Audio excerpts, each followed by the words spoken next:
शर्मा जी, मुझे एक बात बताइए। आप आज की डेट में मार्केट में अपने सोने और चांदी की रेटों में बहुत वृद्धि हो रही है। इसमें अपन को आगे कुछ क्या उम्मीद है, कुछ कम होगी या और बढ़ेगी?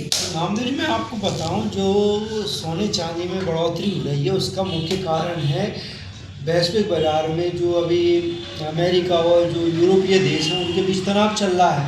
और डॉलर कमज़ोर होने की वजह से क्या है, जो बाकी के देश हैं सभी देश क्या कर रहे हैं, जो मेटलिक इक्विपमेंट या जो पावर रहती है उसमें इन्वेस्ट कर रहे हैं। तो क्या ज़्यादातर लोग सिल्वर और गोल्ड में, चांदी में इन्वेस्ट कर रहे हैं, जिससे कि उनकी मांग बढ़ गई है। इसलिए सोना चांदी महंगा होता जा रहा है। अब परेशानी ये है कि लोग सोच रहे हैं अभी और चांदी खरीदें, क्या क्या ये और बढ़ेगी या घटेगी।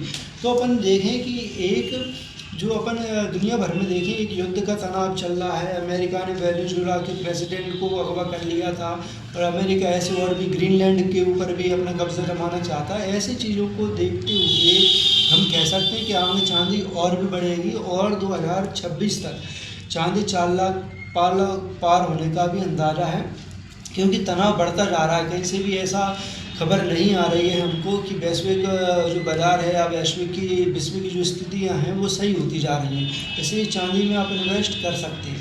तो शर्मा जी, कुछ आगे तनाव की घड़ी कुछ घटेगी नहीं क्या?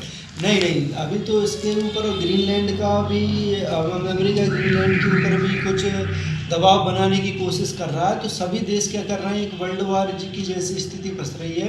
इसलिए सभी जो दो देश हैं जो डॉलर पर डिपेंड करते थे या करेंसी एक्सचेंज डॉलर के थ्रू होती थी, तो अब क्या कर रहे हैं, वो डॉलर की जगह जो अपनी मेटलिक वर्थ है, जैसे कि सोना हुआ, चांदी हुई, इनमें इन्वेस्ट कर रहे हैं। जिससे क्या होता जा रहा है, इनका भाव बढ़ता जा रहा है। क्योंकि जब कभी भी किसी देश की करेंसी गिरती है या डॉलर जैसे पूरे विश्व में चल रहा है, तो अगर डॉलर गिर गया तो किसके अकॉर्डिंग उनका बाद में जो व्यापार होगा, तो वो व्यापार होगा जैसे गोल्ड है, सिल्वर है, उसके बिहाफ पे व्यापार होगा। इसलिए ही आदमी जो भी अलग अलग देश के व्यक्ति हैं वो गोल्ड और सिल्वर में इन्वेस्ट कर रहे हैं।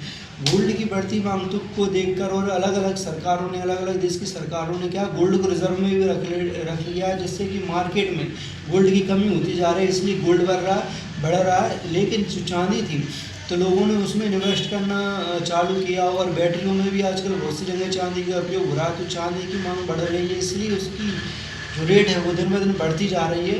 और अभी आप और भी चांदी में इन्वेस्ट कर सकते हैं। चांदी में इन्वेस्ट करने के 3-4 तरीके मैं आपको बता देता हूँ। एक तो अपन फिजिकली तौर पे चांदी में इन्वेस्ट करते हैं, जैसे अपन किसी से उसको खरीद कर अपने पास रख सकते हैं।